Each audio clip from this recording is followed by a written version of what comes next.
What is happening, guys? Fallen from OTB here, coming in with a very unique video today.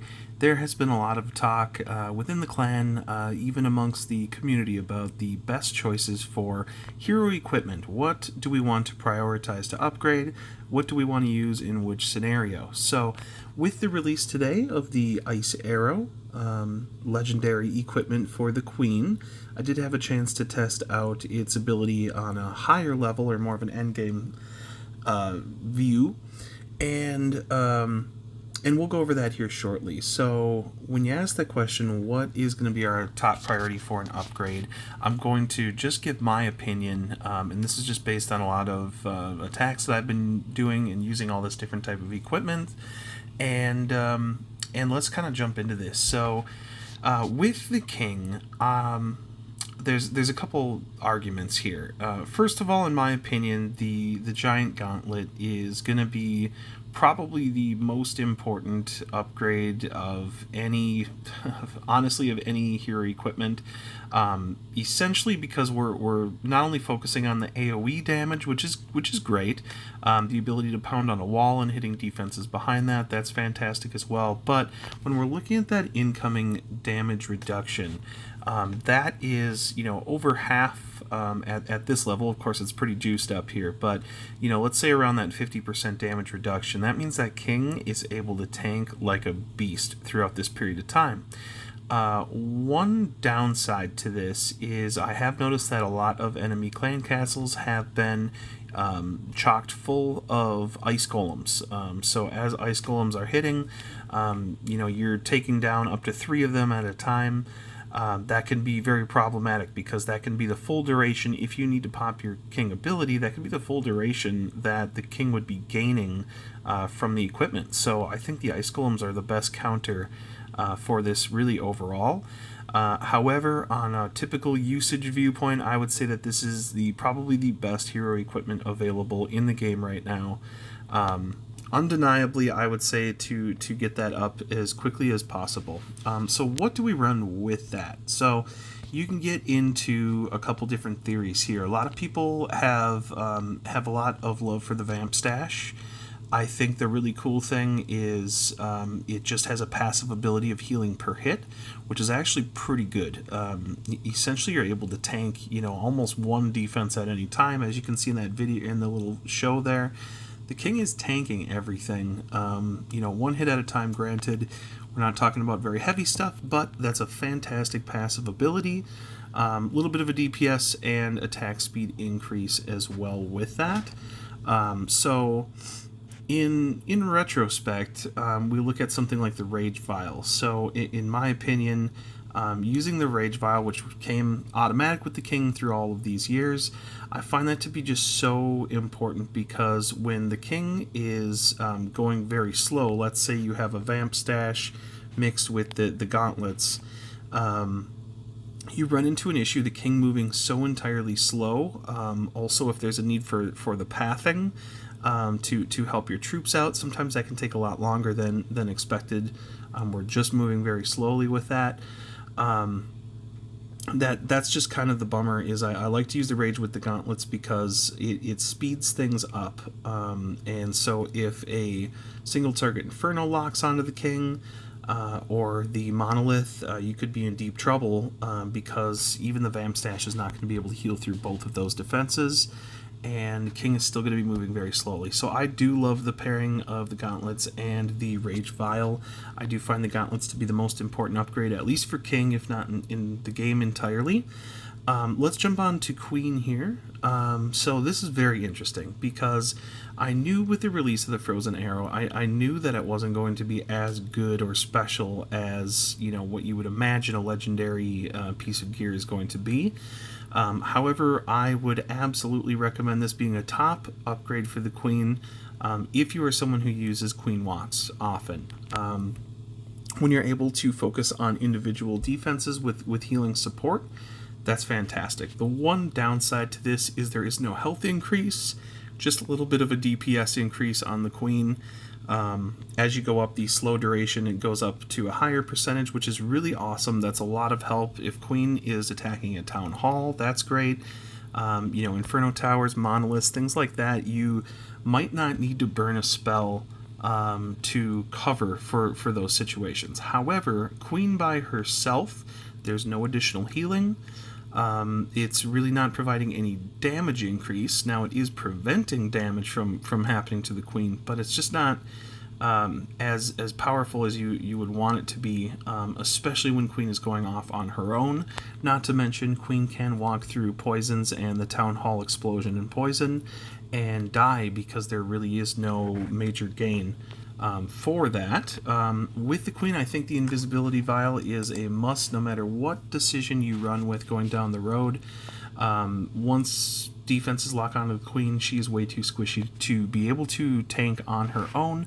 That's going to cause a real big issue down, mid-attack. We have to be able to have those defenses lock onto something else. Now, pairing them together, I'm not a huge fan. But so far it's going okay. I think I just need to try some more Queen walks. We got that arrow up pretty far too, and I can't tell you I've noticed much of a difference. However, as far as other options with the Queen, you've got the giant arrow, which is either great or terrible at the same time.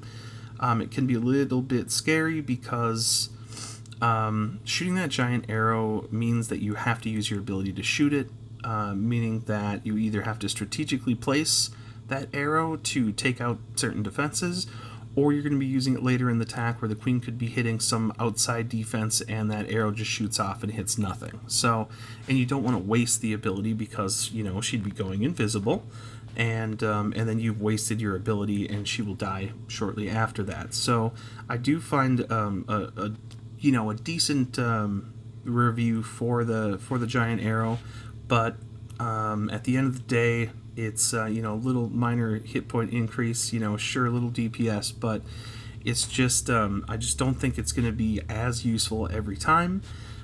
Queen is struggling because before I had the archer puppets shot out 1,000,000 archers, they died in 3 seconds. Really the biggest increase would be the health recovery that you're getting with a slight DPS increase as well. That's just not quite. It's a lot of units to summon, but they die in splash damage and they all just stick together. So I don't see a world where that's going to be useful at all. On to what I think is going to be the argument here: the ice arrow versus the healer puppet. So my healer puppet's actually at a very low level.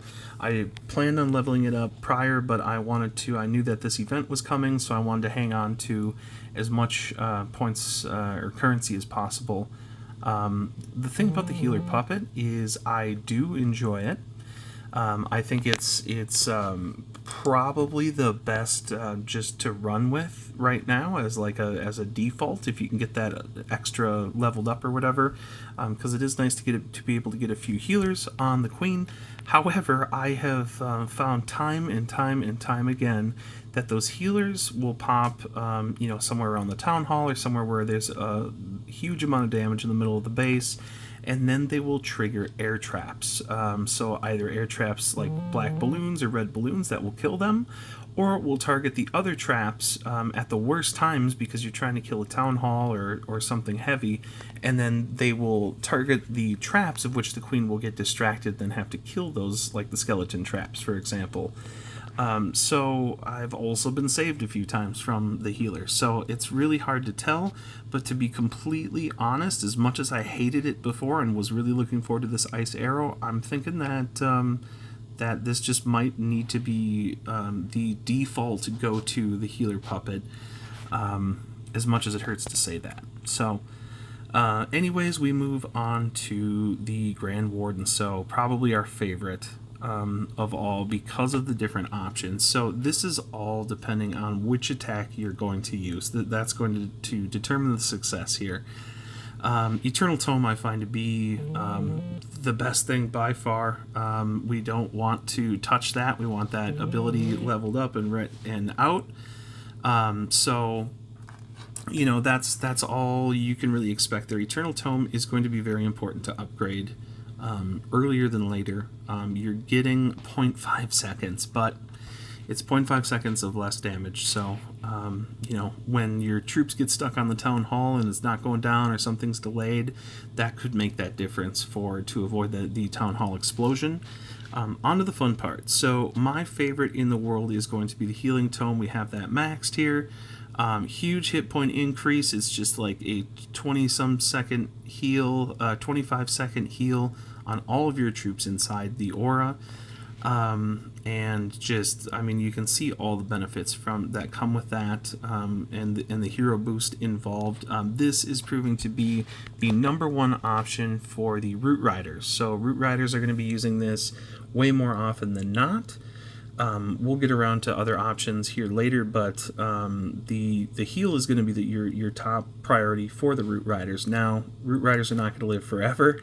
They're probably going to be replaced or fixed, you know, whatever you want to say. I'm pretty sure it's probably going to be an HP decrease that happens on the next update, just because Root Riders are hitting way above their weight compared to other troops, and everyone is using them. So we might want to keep an eye on potential changes. Now, when we get to the Rage Gem, this is the other option. We see some of the pros out there that are using it. I would say that the Rage Gem is the second priority in the Warden category to upgrade, because you can definitely use them on pretty much any air attack in the world.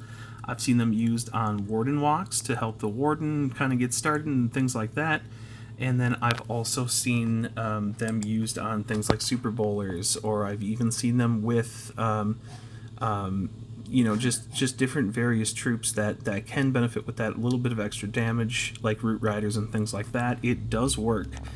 Rage Gem, very, very important. I wouldn't be surprised if when the Root Rider dynamic changes, the Rage Gem is probably going to be a pretty important thing to have. So I do place that at #2 on the list for the Warden upgrades. Very lastly, a side note here. So the Life Gem is, even though it did come standard in stock with the Warden all of these years up to this point, it's still going to be one of the most important things to use. And what do we use them on? I found that according to the pros, it is 100% essential you use it on a La Lune attack. Keeps the loons healthy and helps avoid a one-shot from a scatter shot. By that, HP increase is going to be make that huge difference right there of just starting HP for those troops. So again, things like balloons, things that are very fragile, it's going to be important to have that support with them. I've seen them used with Hogs and Miners as well. Again, that HP increase is, you know, it rivals the ability to do the healing. So when you're talking about, you know, healing is going to be typically for tankier troops that can heal over time. Other things might die sooner, so then we cross that realm into just providing them additional HP increase to begin with. Please keep in mind that the Apprentice Warden is also helping to do this ability. So if you don't use that and you run an Apprentice Warden with your attacks, they're going to be offering an HP increase standard. So that does allow you to kind of double up and reap the benefits of the HP increase, but we don't know how long that's going to last. We do know that the Life Gem is important for air attacks at very least. I would say Bowlers are #2. I really think Super Bowlers and their health pool is very, very scary if you're using anything other than the Life Gem, just because that original amount of HP is going to allow those Bowlers to take a couple extra hits while the healers are catching up and things like that. Just means they're going to get farther into the base. So that's a big concern, is switching, you know, depending on the attack between them. Anyways, with Root Rider's Healing Tome, so far is untouchable. It's fantastic to use that. So getting a little water there. On to the Royal Champ. Excuse me. The Royal Champ does not have very much going on right now other than its original abilities, which are fine in their own, you know, regard. They're probably not going to be replaced for quite a long time, and if there is, I'm sure there'll be an event, and I'm sure it's just a matter of time until some new options do come out. If you are to choose which one to upgrade first, as you'll see here, the excuse me, got some allergies here. you will see that really all this is offering is going to be just a little extra heal, DPS increase of a little bit, and a hit point increase. I don't find this to be the most important thing, because you'll find as we look in that video there, once RC uses its ability, it's going to max the health anyways. And excuse me guys, I got a frog in my throat there. It's going to max that ability anyways, which is going to cause it just kind of an overlap in the ability of the upgrade. So sure, you might get a little extra damage or whatever, might have a hit point increase, that's fine. But when you use that ability, you're in emergency mode already, and typically it's already going to pop, you know, a good 80% of the health of the RC. So I find that to not be as important as when we're looking at the shield. Again, we're talking more so here just a minor hit point increase, but we're talking about projectile damage from when you use the ability. So with the upgrades of a lot of defenses, I think that you know, having that extra damage is going to try and match that a little bit better with those higher defenses. So I would go with the shield. So a couple last things to talk about. I didn't mention things like the Earthquake Boots, which you see some pros use those. It's a really cool way to open up those walls. Again, very special use. I really don't see the use of using those. Let's talk super quick about the biggest point here is, as you can tell, you're going to see that most of my abilities are at level 17 for my gear. 17 is going to be your soft cap. That's when you're running into issues of not being able to produce enough of the purple ore to get things going, and you're going to find that you're going to be able to, you're going to start hitting issues when everything gets to 17. So what I would say, and in all, just to kind of round everything up here, I would say go with your gauntlet, get that thing up probably higher than everything else, just because it provides the most benefit for your hero usage. Then we want to focus on Warden. We probably want to do Healing Tome, Rage Gem, then we'll do Eternal Tome, and then we'll follow up with the Life Gem, you know, lastly. And again, getting them to 17. So once the other ones are, you know, the top priority picks are up to, let's just say 18, that's going to be a really good cutoff to then switch to the next thing. That's where you're going to be able to dump your shiny ore into. That's where we're going to get stuck with our glowy ore right there. You don't want to commit to everything into just one you know, piece of gear at a time. That's a very bad idea. This game was made for these pieces of equipment to be well-rounded, and as long as you're picking the ones that you're using, things like this Rage Vial, you know, we have to determine at a later time what is going to be the best choice of increase for the other primary abilities that we're using, but we are focusing on, again, things like the Gauntlet, you know, your Healing Tome, things that are extremely essential. You know, again, Queen, the healer puppet, I think is going to be the best default option to go with. Frozen Arrow is going to be by far the best option for Queen walks. I don't know, I'm going to keep messing around with that, and then while you've gotten up all of those, then you're getting all the other ones to 17, because there's going to be a lot of extra shiny ore that comes through, so you're dumping it into that. Very lastly, for the king, again, if you're stuck on the fact that you love the Vamp Stash, I feel like you're going to want to commit to running Vamp Stash with the Rage Vial to speed things up, but then that means that you're not touching your Gauntlet at all. So I'm not going to advocate for that choice. That's in my opinion, I'm sticking with kind of what I have here, but I love the idea of the Vamp Stash. I just can't seem to make it work without the speed of the king. Other than that, I think this is a really good recap at this point. I think next I'm gonna focus on Healer Puppet as well, because I'm just not convinced that the Frozen Arrow is the best decision, and I hate Queen Walks, so that's not a good start for me. Anyways, guys, that's going to be the best update I think I can provide right now, and we'll get back to you here with more information if we need to. This is Fallen from OTB, signing off.